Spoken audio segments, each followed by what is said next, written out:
Hello friends, this is Bashir Ahmed Gojri और आज हम बात करेंगे for the students of class 8 के पॉलिटिकल साइंस में चैप्टर नंबर 5 जिसका नाम है जुडिशरी के बारे में आज हम बात करेंगे। डियर फ्रेंड्स, आज के मॉडर्न स्टेट्स का अगर हम देखते हैं तो one of the most functions of the modern states is administration of justice. Yes, administration of justice आज के मॉडर्न स्टेट का एक बहुत ही इंपॉर्टेंट मुद्दा है। और एडमिनिस्ट्रेशन ऑफ जस्टिस के लिए हमें क्या है? We have judiciary. Judiciary has occupied a place of pride among the organs of the government. Judiciary is the watchdog of fundamental rights and liberties of the citizens. Like in other countries, India too has a judiciary system, and Indian Constitution has adopted an integrated system of judiciary with Supreme Court at the top and high courts below it. High courts are at the top of the judicial level in the states, and below a high court are lower courts like district courts and other lower courts. This unified single judicial system adopted in India, adopted from Government of India Act 1935, enforces both the central and the state laws. That means जो India में ये single judicial system है, this has been adopted from the Government of India Act 1935. India, though a federal country, has a unified judicial system with single judicial laws and single system of justice. Indian Constitution was adopted on 26th November 1949 and it was enacted on 26th January 1950. India की constitution enact हुई 26 जनवरी 1950 को और 2 दिन के बाद India का supreme court है that was inaugurated. That means Indian supreme court was inaugurated on 28 January 1950। Indian supreme court का जो इनॉग्रेशन हुई, इसका सेटअप हुआ, इसका एस्टैब्लिश हुआ, when it was established it replaced the Federal Court of India. That means इसकी जगह Federal Court of India था that had been adopted as per the Government of India Act 1935. लेकिन India का जो high court है या supreme court जो India का है, supreme court, it is jurisdiction is more or greater than the Federal Court of India because it replaced British Privy Council as the highest court of appeal. That means अब हमें याद रखना है कि highest court of appeal in India is the supreme court of India. Okay, और next point हम याद रखेंगे, इन इंडियन कॉन्स्टिट्यूशन आर्टिकल 124 से 124 से 147 तक articles of the Indian constitution which fall in part 5 of the constitution deal with the organisation, justice, judiciary, this jurisdiction, independence of Supreme Court and so on. That means Supreme Court की jurisdiction, Supreme Court की organization, Supreme Court के related जो भी है powers etc. These are mentioned in Article 124 to Article 47 of the Indian Constitution, and these articles fall in the Part 5 of the Constitution. लेकिन ये भी याद रहे, it is the Parliament of India that regulates these things. अब देखते हैं what is role of judiciary. As per our textbook में हमारा पहला सब टॉपिक जो है role of judiciary.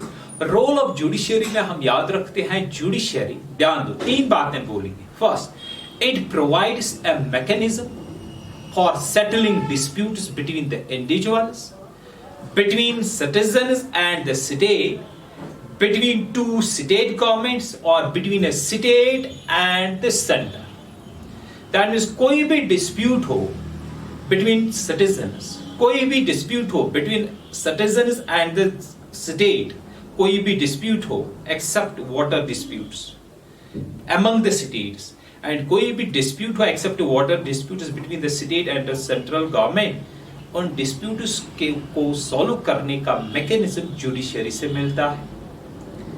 Second point याद रखेंगे कि जो judiciary है, it can declare any law passed by the parliament as void if it believes that the concerned law violates the basic structure of Indian Constitution.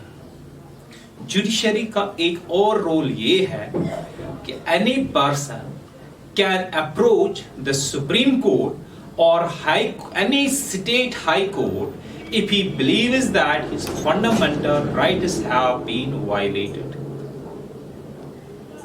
अब देखिए, citizens के fundamental rights, इसके लिए जुडिशरी जरूरी है. कहीं लेजिस्लेटर, कहीं कोई पॉलिटिकल पार्टी, कहीं लेजिस्लेचर या एग्जीक्यूटिव ज्यादा omni present, omni powerful, all pervading, despotic tendency उनमें ना आए, इसके लिए भी जुडिशरी, और कोई भी डिस्प्यूट उसको सेटल करने के लिए judiciary. Because of such things, जो पॉलिटिकल साइंटिस्ट्स है, दे कॉल जुडिशरी, वो जुडिशरी को कहते हैं it is the soul of the state. And when judiciary is soul of the state, ध्यान दो, when judiciary is soul of the state, it then must work without fear and favor. That means justice must be delivered without fear or favor. ना इसमें कोई favour, ना कोई डर होना चाहिए. It means judges जो होंगे, they must be judiciary. अगर soul of the state है, it must be delivered without fear and without favor. It means जजेस के लिए एक इंपॉर्टेंट बात है कि they must act impartially, they must act with wisdom, they must act with integrity, they must act with honesty. Yes, integrity, honesty, impartiality, wisdom, these are some of the qualities of an effective judicial mindset. Judiciary must remain outside. Judiciary बिल्कुल outside रहनी चाहिए as far as possible. Judiciary must remain as far as possible outside the influence of politics. Only then it can prevent the legislature or executive from going unconstitutional. Only it can prevent the misuse of power by the legislature and executive. Only it can then prevent the fundamental rights of citizens. और next point हम देखेंगे, do all Indians have access to judiciary? क्या judiciary के लिए क्या हर कोई Indian को access है फॉर जस्टिस? देखो, in principle as per constitution, everyone has right to justice through courts. हर कोई कोर्ट में जा सकता है to have his rights fulfilled. लेकिन एक बात है, इसमें जो लीगल प्रोसीजर होता है या इसमें जो पेपर वर्क होता है, उसमें बहुत पैसा लगता है और टाइम कंज्यूमिंग है. That means in principle everyone has the right to justice through courts, but legal procedures involve a lot of money, paper work and time consuming. Because of these three, देखो, काम ज्यादा, time consuming, paper work ज्यादा, time consuming, पैसा लगता है. इन सच reasons की वजह से जो आम गरीब लोग होते हैं, they do not go to the courts for the justice. और ऐसे लोगों के लिए 1980s में ही इंडिया में एक डिवाइस बनाया गया what came to be known as public interest litigation, जिसको हम यूजुअली या पॉपुलरली PIL के नाम से जानते हैं। PIL stands for public interest litigation. And what is it, what is PIL? देखो, एज पर पिल ये है क्या? If the fundamental rights of a community or of an individual are violated, किसी कम्युनिटी या किसी इंडिविजुअल को fundamental rights नहीं मिलते हैं और he is hesitant to go to courts or he is unaware of the fact that he can approach the courts for the enforcement of those rights, to have those rights, यानी अगर एक आम इंसान के फंडामेंटल राइट्स वायलेट होते हैं, वो court नहीं जाता है, मे बी उसके पास पैसा नहीं है, उसके पास टाइम नहीं है, या ही इज हेजिटेंट, वो जा नहीं पाता, या उसको खबर ही नहीं है कि मैं कोर्ट अप्रोच कर सकता हूं। तो as per PIL, any public spirited person और any organisation can file a bill in the Supreme Court or a High Court for the enforcement of the same rights। और इसमें प्रोसीजर इतना simple किया गया that even a telegram or a letter can be treated as bill। ठीक है, तो उसके बाद हम बात करते हैं what is the structure of judiciary in India। तो इससे पहले भी बात हुई कि इंडिया की कॉन्स्टिट्यूशन जो है, it adopted an integrated system of judiciary. Integrated system of judiciary का मतलब है कि कोई भी डिसीजन जो एक हायर कोर्ट लेता है, that is binding on the lower court. Lower court किसी हायर कोर्ट के डिसीजन को चैलेंज नहीं कर सकता। इंडिया की जुडिशरी का स्ट्रक्चर ये है कि at the apex highest level पे सुप्रीम कोर्ट है, इसके नीचे स्टेट में स्टेट हाई कोर्ट्स है, हाई कोर्ट्स के नीचे डिस्ट्रिक्ट कोर्ट्स है and other lower courts. That means district level पे district courts and other lower courts, उसके बाद स्टेट लेवल पे हाई कोर्ट्स, उसके बाद सुप्रीम कोर्ट ऑफ इंडिया। और याद रहे, सुप्रीम कोर्ट ऑफ इंडिया जो 1950 में जिसकी इनॉग्रेशन हुई थी, उसकी सीट दिल्ली में है। Constitution declares that the seat of the supreme court lies in Delhi, however it authorises the chief justice of India to appoint any other place or places as the seat of the supreme court.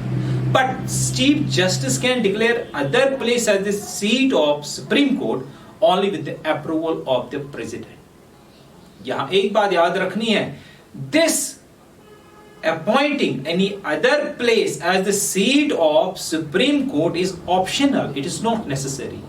That means no court can direct the President of the Chief Justice of India to change the seat or to appoint any other place as the seat of the Supreme Court। Or high courts be, though we say every state, every UT is connected with the high court, but there are not as many number of the high courts in India as the number of states and UTs। Many times a single high court acts as the court for 2 or more states or for 2 or more states and UTs। जैसे Chandigarh high court is common high court for Chandigarh, Haryana and Chandigarh. जैसे high court of Jammu and Kashmir, it is common high court for the UT of Jammu and Kashmir and UT of Ladakh. या Andaman Nicobar that come under the jurisdiction of the Kolkata high court. Lakshadweep islands come under the jurisdiction of the Thiruvananthapuram high court, that's Kerala high court. अब next जो हमारी book में जो next point है, वो है कि लीगल केसेस और क्रिमिनल केसेस क्या होते हैं। यूजुअली केसेस जो है, court cases are classified into criminal cases and civil cases. Civil cases or civil laws deal with any harm or injury to the individual or to his rights, individual rights. और जो criminal cases है, criminal laws deal with those cases, उन cases के साथ deal करते हैं criminal cases which involve an act और a move declared by the law as an offense. In case of civil case में क्या है, जो affected party है that can simply file a petition in a court, वो concerned court में petition file कर सकता है अगर civil case हो, और अगर criminal case हो, criminal case में हम क्या करते हैं, we lodge an FIR in a police station. Police investigates the case and after that it is sent to the court. That was all for this lecture. Thank you.